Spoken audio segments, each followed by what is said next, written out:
శ్రీమాత్రే నమః. మొదట అందరికీ కృతజ్ఞతలు తెలుపుకుంటూ ఈ రోజు భాగాన్ని మనము మొదలు పెట్టుకుందాం. గత భాగంలో మనము దృశ్యము చిత్రం యొక్క వివరణలను తెలుసుకుంటూ ఉన్నామన్నమాట.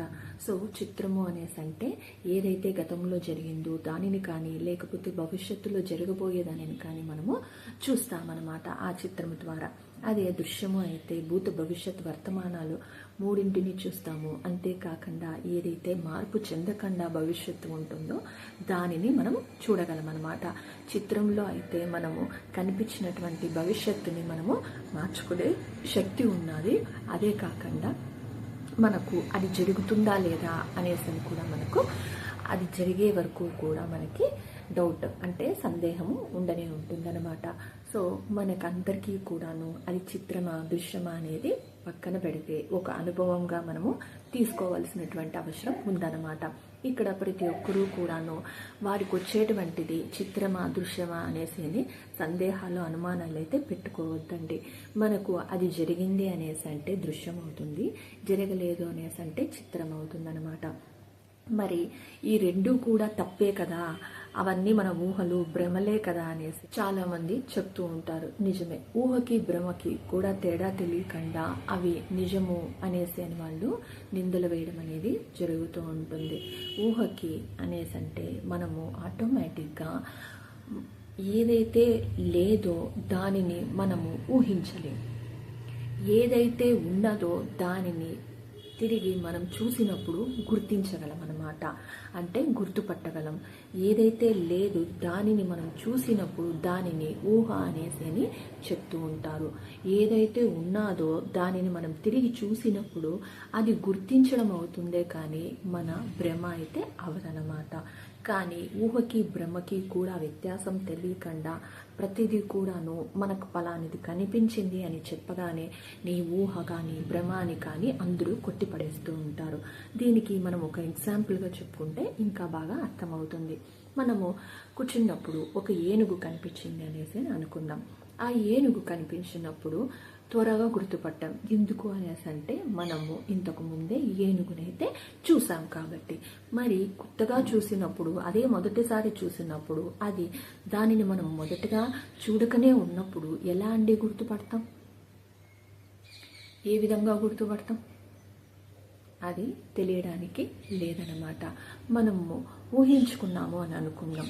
ఎప్పుడైతే మనము ఆల్రెడీ చూసింటామో దానిని ఏనుగు అని చెప్పగానే మనం చూడకపోయినా కూడా ఒక పిక్చర్ అనేది వస్తుంది. ఎందుకు అంటే ముందు చూసాం కాబట్టి ఇప్పుడు ఊహించుకున్నామని చెప్పవచ్చు అనమాట.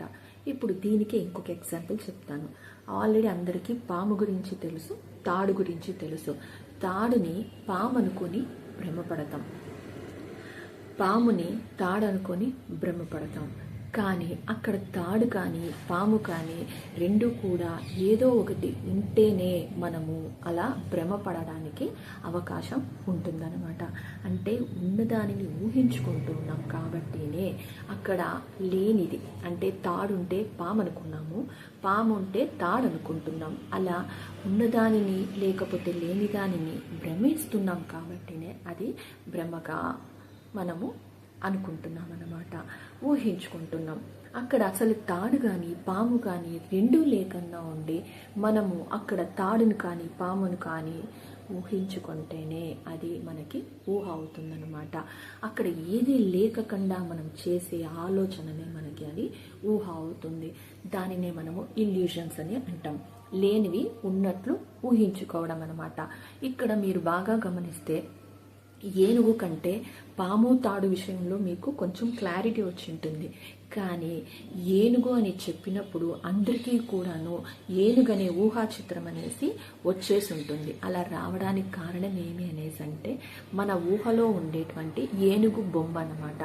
ఏనుగును మనం ఆల్రెడీ చూసాము కాబట్టినే ఏనుగును అంత తొందరగా ఊహించుకోవడానికి అవకాశం వచ్చింది. ఇప్పుడు మనము లేని వస్తువుని చూడని వస్తువుని చూడొచ్చు. అదే ఎలా అనేసి అంటే మనకు భూలోకం తప్పితే ఏ లోకాల గురించి తెలీదు. మరి ఇతర గ్రహాల మీద ఉండేటువంటి అక్కడ ఉన్నటువంటి మనుషులను కానీ వ్యక్తులను కానీ మనం చూడడము, లేకపోతే కొత్త రకమైనటువంటి జంతువులను, పక్షులను, ప్రదేశాలను, వస్తువులను అన్నింటినీ మనం చూసినప్పుడు అవన్నీ కూడాను మన భ్రమ అనేసి అనుకుంటూ ఉంటాం. మరి అక్కడ అసలు లేనే లేవు, అంతవరకు చూడలేదు కాబట్టి దానిని మనము భ్రమ అనేసి అని కొట్టిపారేస్తూ ఉన్నాం అనమాట. మరి అసలు లేనే లేనటువంటివి మనకు కనిపిస్తున్నాయి అనేసి అంటే మనం ఊహించుకుంటున్నామా అండి? సరే, ఊహించుకున్నాము అనేసి అనుకుందాం. ఎన్ని ఊహిస్తారు మనం సినిమాలంతా చూసే ఉంటాం. ఒక సినిమా తీయాలి అన్నప్పుడు ఆ పాటలు కానీ, సీన్లు కానీ, లేకపోతే పాటలలో ఉండేటువంటి ఆ డెకరేషన్స్ అన్నీ కూడాను ఒక ఊహ నుంచి వచ్చినటువంటివే అవుతుందన్నమాట. నిజమే, అక్కడ మనకి ఊహలో ఉండేటువంటిది ఇక్కడ ప్రత్యక్షంగా ఉండేటువంటి వస్తువులతో తయారు చేసినారు. అంతేకాని ఇక్కడ వస్తువులను ఉపయోగించకుండా చేస్తే అది ఎలా తయారవుతుందండి? తయారనేది అవ్వదు. అంటే వారిలో ఊహలో ఉండేటువంటి వాటిని ఇక్కడ ఉండే పదార్థాలలో వాటికి ఒక రూపకల్పన అనేది చేసినారు కాబట్టి ఆ సెట్టింగ్ కానీ, ఆ సినిమాలో తీసేటువంటి సన్నివేశాలు కానీ మనకి కళ్ళ ముందర ప్రత్యక్షమైనాయి అన్నమాట. అంటే ఒకరిలో ఒకరికి వచ్చేటువంటి ఊహ యొక్క ప్రతిఫలము లేకపోతే రూపకల్పనే మనం చూసేటువంటి సినిమా. సో ఇది అతను చూసినాడు, ఇక్కడ ఉండేటువంటి పదార్థాలతో తయారు చేసినాడు కాబట్టి మన ముందరికి అనేది వచ్చింది. మరి అలా తయారు చేయకుండా ఉండేటువంటివి మనము భూమి మీద చూడనటువంటివి లేనే లేవు అనేసి అని మనం చాలా సులభంగా చెప్పేస్తూ ఉంటామన్నమాట. ఎందుకు అనేసి అంటే మనం చూసిన వాటికి ఇక్కడ రూపకల్పన అనేది చేసి మనకి ప్రత్యక్షంగా ఒక రూపాన్ని ఇచ్చినారు కాబట్టి ఉంది అనేసి అని చెప్తున్నాం. అలా చెయ్యకుండా వీలు పడకుండా ఉండేదాని వల్లనే మనకు వచ్చేటువంటి అన్ని ఊహలను కానీ, భ్రమలు కానీ, లేకపోతే ప్రతిదీ కూడాను మన భ్రాంతి, ఇల్యూషను అనేసి అని చెప్పడానికి కారణమవుతుంది. ఆధ్యాత్మికత అంటేనే మనకు చూపించడానికో లేకపోతే మనము నిరూపించుకోవడానికో అవకాశం లేనటువంటిది. ఎందుకంటే ప్రతి ఒక్కరికి కూడాను వారుగా కానీ లేకపోతే వారికి శక్తిపరంగా, ధ్యానపరంగా, కలలోనైనా కూడాను వచ్చేటువంటి అనుభవాలన్నీ కూడాను సొంతంగా అనుభూతి కానీ, అనుభవం కానీ, అనుభవ జ్ఞానాన్ని కానీ పొందగలిగితేనే సమకూరుతుందే కానీ ఇది నిరూపించుకోవడానికో లేకపోతే వాళ్ళని చూపించుకోవడానికైతే కుదరని పని అన్నమాట. ఇక్కడ మనకి ఒక సినిమాలో అవన్నీ చూసినప్పుడు ఓహో ఈ లోకం ఇలా ఉంటుంది, ఆ లోకం అలా ఉంటుంది అనేసి అనుకుంటాం.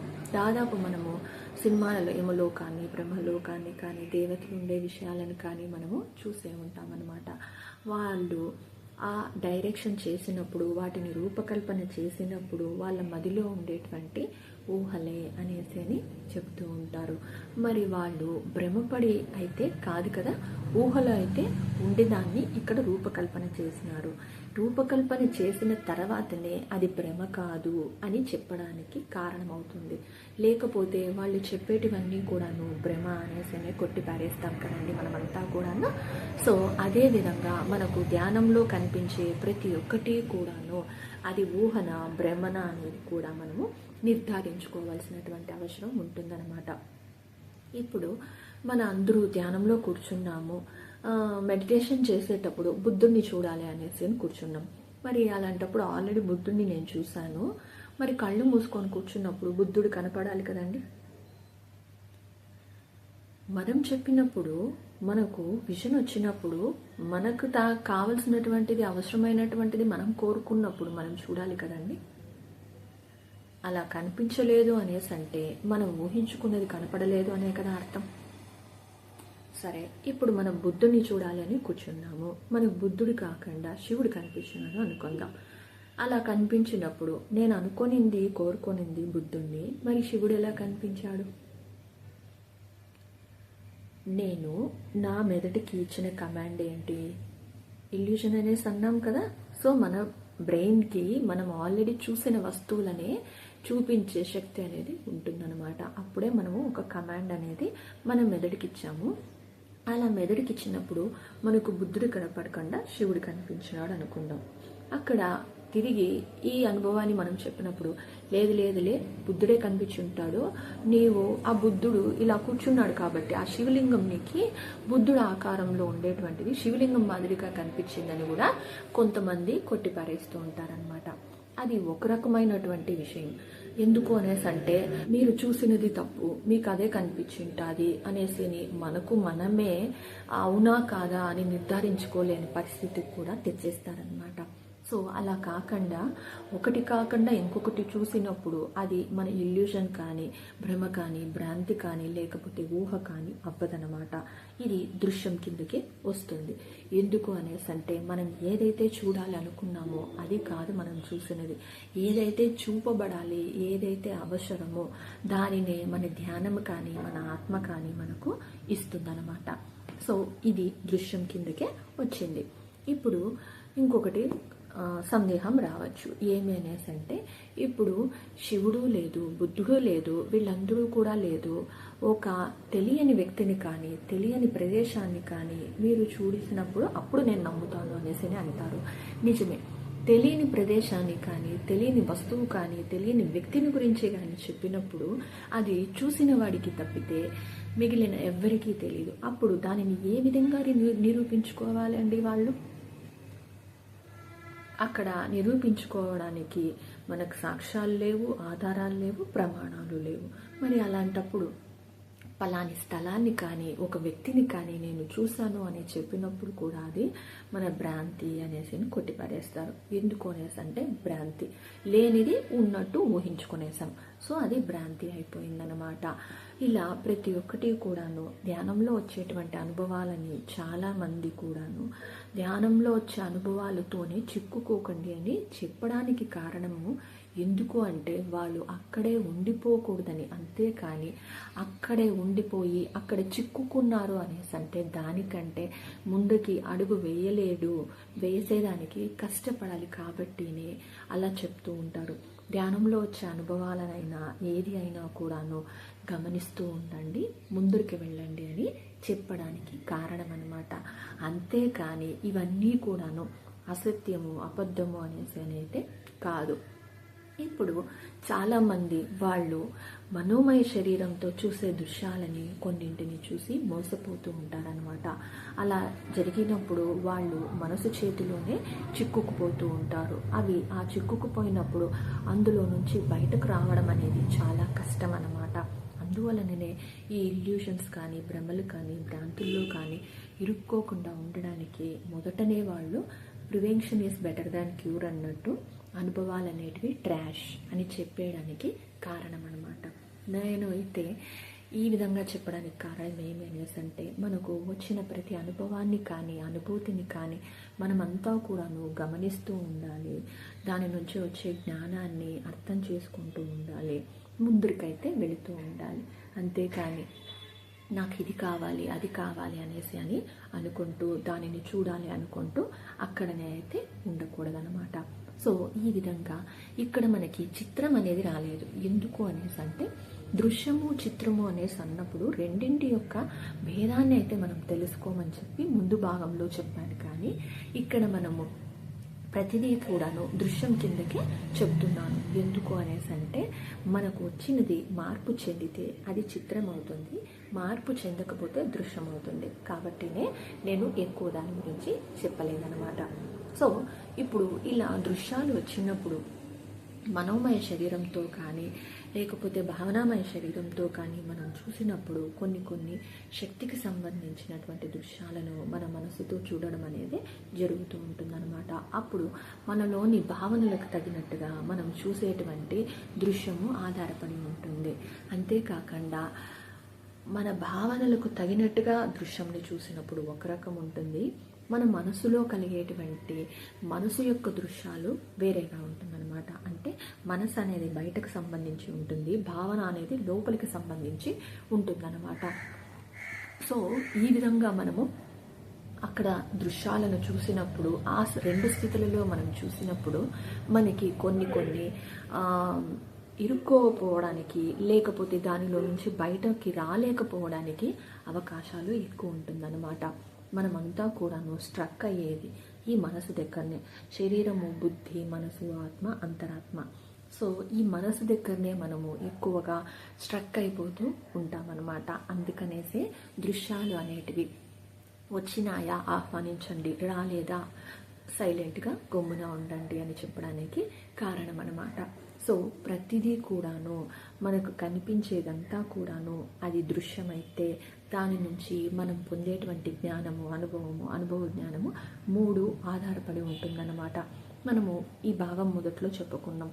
మనము ధ్యానం చేస్తున్నట్లు మనకు కలలో కానీ ధ్యానంలో కానీ కనిపించవచ్చు. అంటే మనము నిరంతరము ధ్యాన స్థితిలో ఉంటున్నాము అనడానికి అది ప్రతీక అన్నమాట. అంతేకాకుండా ధ్యానం చెప్తున్నట్లు ఉన్నాము అనేసి అంటే మనము మన ఆత్మపరంగా కానీ, ఆస్ట్రల్ పరంగా కానీ, ఆధ్యాత్మికంగా కానీ ఇక్కడ భూమి మీద చెప్పలేనటువంటి ధ్యాన ప్రచారం అనేది మనము మన కలలో కానీ ధ్యానంలో కానీ మనము చేస్తూ ఉంటామన్నమాట. మనము కలలో అయినా ధ్యానంలో అయినా మన ఆత్మ అనేది బయటకు రావడం అనేది జరుగుతుంది. సో ఆ విధంగా మనం వచ్చినప్పుడు ఇతరులు కూడా వస్తారు కదండి. అలా వచ్చినప్పుడు ఒక ఆత్మ ఇంకొక ఆత్మతో మాట్లాడటము, చూడటము, కలవడం అనేది జరుగుతుంది.